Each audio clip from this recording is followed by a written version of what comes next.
sexual medicine, polarity, and orgasms. Taoism and Tantra are both different sexual philosophies that originated over 5,000 years ago. But they're similar because they're both dedicated to evolving consciousness.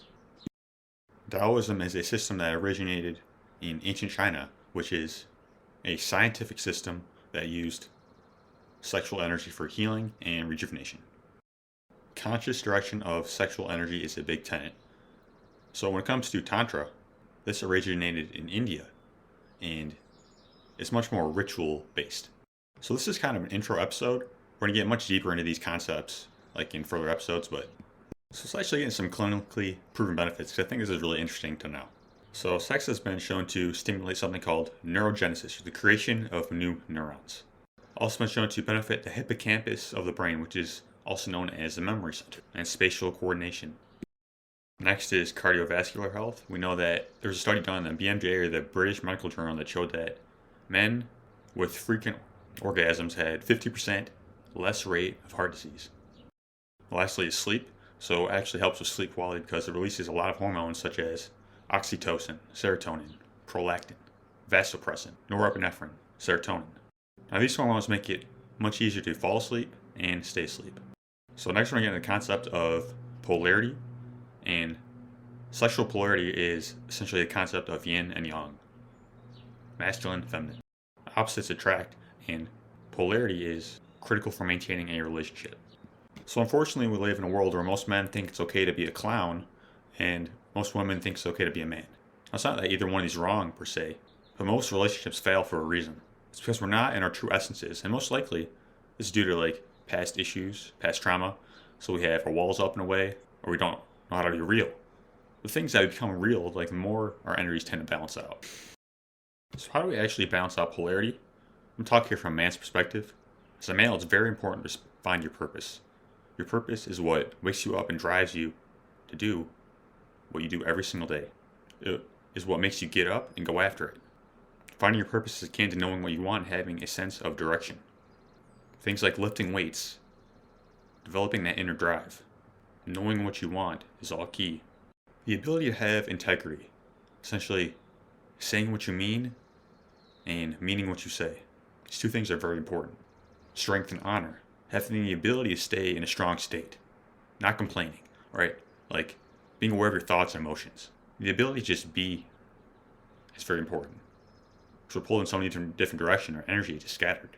Another thing is freedom orientation. When we have freedom on the mind and at the forefront, that's very important because this allows you to be who you really are. If we're operating out of a set of rules that nobody really knows, we have to understand that they usually come from the outside. And if we're going to live our best life, it's going to be from the inside out rather than from the outside in. Understanding this is key. So any type of activity that takes your masculine energy is very good. Also, I'd like to speak to the other side because like things like meditation, intuitive practices, contemplation, all these types of things we need as well to help balance energy. Because if you're always go, go, go, then you're going to burn out at some point. Like your nervous system needs balance, it needs to relax and recover. So we need both here. So let's actually start talking about orgasms, and there's actually a ton of variety within this, which most people have no idea about. And this does not always have to be accompanied by ejaculation. You can actually do one without the other. But we also know that it's actually been shown to have pain relief effects by the release of endorphins. Okay, so let's get into how to build endurance. According to the stats, most men ejaculate within 3 minutes. This is quite sad. There are many reasons to this, but essentially what happens is you abandon your woman if it's only 3 minutes. It does not have to be like this, and there are a variety of ways to improve endurance. For this, I would say breath is your number one tool. Most men get really tight and tense before orgasm. When this happens, it's almost inevitable. Instead of tightening up, take deep nasal breaths throughout. This allows you to control your sexual energy much more.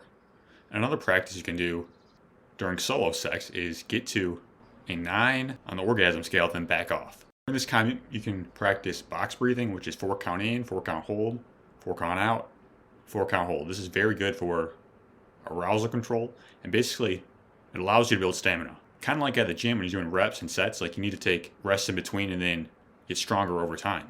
So you can do more weight and duration. Doing this multiple times or sets can increase your strength and endurance over time. So, what is semen retention? This is a Taoist practice that includes not expelling your seed every chance you get.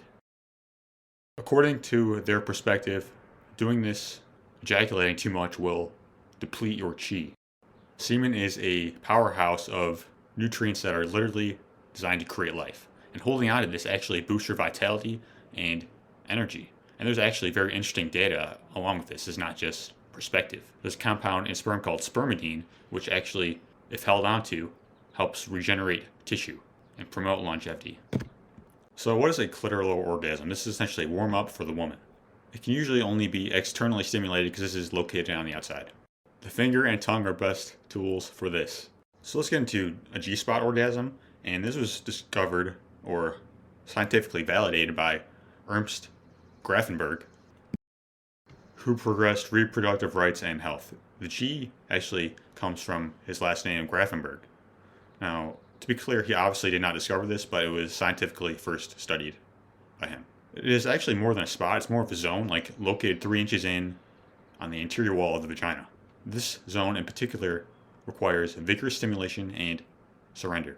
It's also a hard spot to reach through penetration, so fingers are the best tools for this. So let's get into a cervical orgasm, which is the deepest part of the vagina. It's something that requires warming up and releasing so pain does not occur.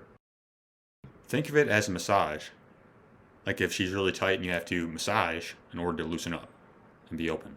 And when it goes deeper, you must understand that emotions will come and you have to be a strong container for the woman. And there is something called the A spot, which is around the cervix as well. Look, being a strong emotional container is very important because this is how sexual healing takes place. So again, this is kind of a beginning episode, and understand that we talk about being the greatest version of ourselves. Like, you can't leave any stone unturned. Like, whatever it is, make it 100. Like, this is another area that people tend to neglect, unfortunately. When they get this under control, they realize that they actually have an extreme power source to fuel their lives and their dreams. It's kind of unmatched because a lot of people's energy is kind of scattered in this area, and a result, so is their life.